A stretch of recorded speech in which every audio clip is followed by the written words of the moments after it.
Hello friends. इस video में हम कुछ बहुत सारी चीज़ें कवर करेंगे, तो ये वीडियो लंबा हो सकता है। जिसको नहीं देखना वो चला जाए, यहाँ से पहले ही स्किप कर दे इस वीडियो को। इस वीडियो में हम जानेंगे कि किसी भी बर्थ का मतलब एस्ट्रोलॉजी में जो बोलते हैं ना कि मतलब लाइफ का जो लग्न होता है, बर्थ चार्ट का जो लग्न होता है, उसको हम कैसे कैलकुलेट करें। हमारे पास अगर कुछ भी ना हो और कोई सॉफ्टवेयर ना हो, कुछ ना हो, तो हम कैसे कैलकुलेट करें। तो उसके लिए सबसे पहले तो ये आप देख लीजिए कि मतलब मैंने ये अप्रॉक्सीमेशन डेट्स लिख रखी हैं। 15 जनवरी, 15 फरवरी, 15 मार्च, 15 अप्रैल, 15 मई, एक्सेट्रा एक्सेट्रा। ये 15 फिक्स नहीं है, ये मैंने ऐसे ही लिख दिया है जस्ट फॉर रेफरेंस के तौर पे। मतलब मैं ये लिखना चाह रहा हूँ कि जिस डेट को संक्रांति आती है हिंदू कैलेंडर के हिसाब से, हिंदू में भी हिंदू सोलर कैलेंडर के हिसाब से, क्योंकि हिंदू खाली सोलर कैलेंडर फॉलो नहीं करते, हिंदू जो है वो मून कैलेंडर भी फॉलो करते हैं और सोलर कैलेंडर भी फॉलो करते हैं। बट ये सोलर कैलेंडर के हिसाब से अब कैलकुलेशन चल रही है सब कुछ। तो इसके हिसाब से हम देखेंगे कि लग्न क्या होता है। तो जैसे 15 जनवरी कैप्रिकॉन, कैप्रिकॉन को हिंदी में बोलते हैं मकर। तो जैसे बोलते हैं ना मकर संक्रांति, तो वो जिस डेट को आएगी मतलब वो 15 जनवरी जो है वो एग्जैक्टली एक्चुअली में वो हो जाएगी। ठीक है। तो इसी तरीके से next Aquarius, Pisces, Aries, Taurus, Gemini, Cancer, Leo, Virgo, Libra, Scorpio, Sagittarius. और ये सब जो है ये सीक्वेंस फिक्स्ड है। ये मतलब कैप्रिकॉन, एक्वेरियस, स्पाइसीज, एरीज, ये सीक्वेंस फिक्स्ड हैं, ये चेंज नहीं होते। और ये फुल मंथ रहते हैं। फुल मंथ इसलिए रहते हैं क्योंकि सन जो है वो एक कॉन्स्टलेशन में, मतलब एरीज अगर कॉन्स्टलेशन में उठाता हूँ तो वो एरीज कॉन्स्टलेशन में फुल मंथ रहेगा। तो अभी जैसे आज मई चल रहा है, 8 मई है, 9 मई है। तो तो अगर आप सन को देखेंगे किसी भी कंप्यूटर सॉफ्टवेयर से या कोई भी किसी भी तरीके से, तो सन आपको एरीज कॉन्स्टलेशन में दिखेगा। अभी 15 मई मतलब जैसे नेक्स्ट संक्रांति आ जाएगी, टॉरस को हिंदी में शायद वृषभ बोलते हैं। तो अगर वृषभ संक्रांति आ गई तो सन जो है वो अपनी प्लेसमेंट जो है एरी से चेंज करके टॉरस में आ जाएगा। और उसके साथ मैंने कॉरस्पॉन्डिंग सीजन्स लिख रखे हैं, जैसे winter, spring, summer, monsoon, autumn, pre winters. तो ये एक्चुअली में इस तरीके से जो नॉर्दर्न हेमिस्फेयर में लोग रहते हैं उनके लिए ये सीजन्स हो जाते हैं।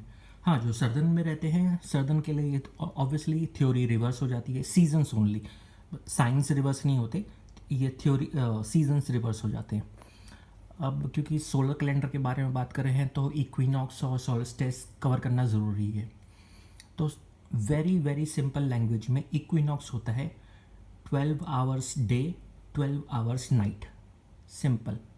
और एक इक्विनॉक्स पड़ता है स्प्रिंग में जिसको वर्नल इक्विनॉक्स बोलते हैं।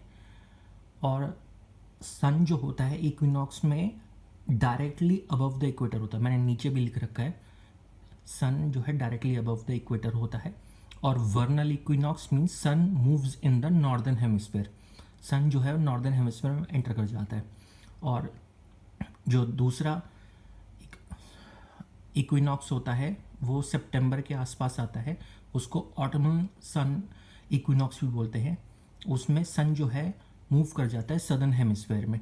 बट रिसेंटली अभी जो है नेशनल हॉलीडे डिक्लेयर होने लग गई है जापान में ऑटमन इक्विनॉक्स पे। क्यों होने लग गई है ये एक अलग पूरी स्टोरी है, राइट। अब बात करते हैं सोलस्टिस पे। सोलस्टिस और संक्रांति का कोई रिलेशन नहीं है, ठीक है। और जो बहुत इंटरेस्टिंग फैक्ट है वो भी मैंने नीचे लिख रखा है कि 2 weeks means 14 days, exact 14 days, 14 days after like winter solstice, earth is nearest to the sun at perihelion point. और similarly 2 weeks after summer solstice, earth is farthest to the sun at aphelion point, right. अब ये जो सोलस्टिस होता है इसमें actually में होता ये है कि सन जो है मूव कर रहा होता है अर्थ के रिस्पेक्ट में, और अगर उसका कोई पैटर्न बनाना चाहे तो एक तरीके से साइन वेव टाइप का बनेगा। तो अगर आप साइन वेव में बनाना चाहेंगे तो एक हमें अपर लिमिट चाहिए होती है, एक हमें लोअर लिमिट चाहिए होती है। तो इसमें जब समर सोल्स्टिस होता है तो सन जो है वो एक तरीके से पैरेलल बिल्कुल इन स्ट्रेट लाइन हो जाता है ट्रॉपिक ऑफ कैंसर में, जो इंडिया से भी गुजरती है। और सन जो है ट्रॉपिक ऑफ कैप्रिकॉन में विंटर सोल्स्टिस के टाइम पे आता है, राइट। बट जो अर्थ से फारदेस्ट और सन नियरेस्ट का जो पॉइंट है वो 2 वीक्स आफ्टर सोल्स्टिस होता है। अब इसी चक्कर में मैंने एक्चुअल में मेरे को मूवी एक मतलब क्लिप्स मिलने लग गई थी कि सन का डिस्टेंस हनुमान चालीसा में लिखा हुआ है। तो वो मैंने देखा, मैंने कहा ऐसे कैसे हो सकता है। तो पता चला कि एक हवाई ज़्यादा मूवी बनी थी 2015 में, उसमें आयुष्मान खुराना और मिथुन चक्रवर्ती ने काम किया और वहाँ पे कुछ कुछ ऐसा बोल दिया गया। और उसके बाद तो भाई इतने सारे वीडियोस बने हुए हैं ना। जब तुम्हें छठी क्लास में पढ़ाया जाता है कि सन जो है और अर्थ जो है वो सेंटर में नहीं होते, वो इलिप्टिकल प्लेन में होते हैं। वो अर्थ एक बार नियर भी होती है, अर्थ एक बार दूर भी होती है। अर्थ एक बार सन के हिसाब से बहुत फास्ट भी मूव करती है और अर्थ एक बार सन के हिसाब से बहुत स्लो भी मूव करती है। तो कई लोग हैं जो बोलते हैं oh earth is moving faster now, why, ये सब मुझे नहीं पता। खैर, अब हम जाते हैं लग्न की तरफ, क्योंकि हमें लग्न कैलकुलेट करना था। तो मैंने एग्जांपल के तौर पे जैसे मैंने लिख रखा है 28 सितंबर 11 AM। अब जो मैंने प्रीवियस वीडियोस बनाई थी जिसमें मैंने सोलर क्लॉक के बारे में डिस्कस किया था हॉरोस्कोप में, अब 11 AM पे means sun is entered in the 12th house of any particular person, right. तो 12th हाउस में गया तो फर्स्ट हाउस क्योंकि हमारा लग्न को डिसाइड करता है, तो अब मैं 28 सितंबर का एग्जांपल लेता हूँ। तो सन हुआ वर्गो में, तो उसका जो लग्न हुआ मीन्स जो फर्स्ट हाउस में जो हुआ वो हुआ लियो। ऐसी अगर मैं मतलब 11 इजीली ले रहा हूँ क्योंकि कैलकुलेशन के लिए बहुत इजी है, हमेशा वो 12th हाउस में प्लेस होगा, ठीक है। अब अगर मैं कह लेता हूँ कि चलो जून मंथ में 15 जून अगर मान लो एग्जैक्ट जेमिनाई संक्रांति, जेमिनाई को हिंदी में क्या बोलते हैं मुझे नहीं पता, जेमिनाई संक्रांति के टाइम पे 11 AM पे किसी का बर्थ हो गया तो मीन्स सन जो है वो जेमिनाई में मतलब 12th हाउस में जेमिनाई हुआ, तो उसका लग्न क्या हुआ उससे जस्ट अबव टॉरस, तो वो उसका लग्न जो है वो टॉरस हो जाएगा। तो इसी तरीके से क्योंकि जैसे मैंने प्रीवियस वीडियोस में काफ़ी कुछ एक्सप्लेन किया था, तो इस वीडियो में के हिसाब से आप वो कैलकुलेशन खुद कर सकते हैं।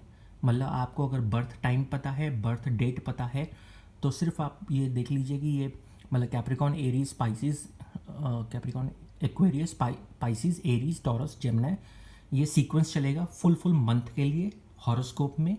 मीन्स सन जो है वो हमेशा इसी कॉन्स्टलेशन में है फॉर फुल मंथ ऑलमोस्ट, मतलब संक्रांति आते ही, संक्रांत जिस दिन आ गई आपको पता चल जाएगा। और जैसे मान लीजिए किसी का संक्रांत का ही देखना है तो उसका उस डेट का पंचांग देखना पड़ेगा कि उस पंचांग में क्या देखते हैं। तो क्योंकि इतना काफ़ी डिफरेंस होता है तो इसी कारण हम जो हिंदू हैं वो खाली सोलर कैलेंडर फॉलो नहीं करते, हमें मून कैलेंडर भी चाहिए होता है। मून से हमें मिलता है नक्षत्र। यहाँ पे हम सिर्फ राशि पे चल रहे हैं और ये राशि का ही मतलब राशि आपको पता चल जाएगी, लेकिन अगर आपको राशि भी पता चल जाती है तो उसके कॉरस्पॉन्डिंगली ज़्यादा से ज़्यादा मैक्सिमम से मैक्सिमम सिर्फ 3 नक्षत्र ही होते हैं कॉरस्पॉन्डिंगली, और 3 नक्षत्र भी फुल नहीं होते, बहुत रेयर मतलब वो एक चार्ट होता है उसके हिसाब से कैलकुलेट किया जाता है। और अगर किसी को हॉरोस्कोप अपना नहीं पता है तो वो उसको पंडित ने कोई नाम दिया गया होगा, जैसे कोई वर्ड बोला गया होगा कि इस अल्फ़ाबेट से या इस वर्ड से उसका नाम शुरू होना चाहिए। तो अगर उसको अल्फ़ाबेट पता है तो वो अपने नक्षत्र के बारे में जान सकता है कि उसका कौन सा नक्षत्र है, और उससे वो अपना लग्न डिसाइड कर सकता है और वो डिसाइड कर सकता है कि सन मेरा किस हाउस में होगा। थैंक यू इस वीडियो के लिए।